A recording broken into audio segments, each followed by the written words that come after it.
Alors, est-ce qu'on peut vivre sans traitement des plantes? Bon, les hommes vivent avec des médicaments, Dieu merci, d'ailleurs, ça a augmenté notre espérance de vie et notre espérance de vie en bonne santé, mais est-ce qu'on peut appliquer ce raisonnement aux plantes? On se rend compte qu'il y a en France quand même un courant hostile au traitement des plantes. Alors on parle de pesticides comme si c'était devenu une incarnation satanique. Bon, de quoi s'agit-il exactement? On va prendre deux exemples très simples. Le glyphosate. Voilà des années qu'on a un débat autour du glyphosate.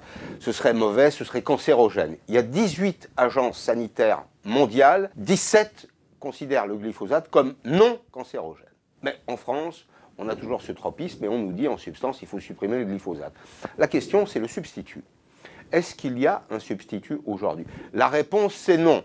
Alors, quelques confrères me disaient, c'est parce que les industriels traînent les pieds. Je réponds non. Pourquoi? Parce que 90% des produits vendus aujourd'hui sur le marché sont des produits génériques qui viennent de Chine. L'intérêt du père du glyphosate, si je puis dire, ce serait de trouver une nouvelle formule qui lui permettrait de regagner des parts de marché, alors que le marché aujourd'hui est entre les mains de Chinois. Deuxième exemple, les néonicotinoïdes.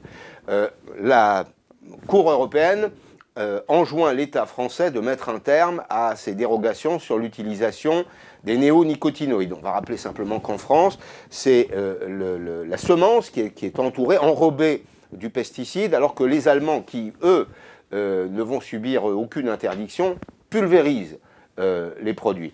Alors, là aussi, y a-t-il des substituts? La réponse, c'est non à ce stade, quand on écoute les betteraviers. Ça n'est pas faute de chercher.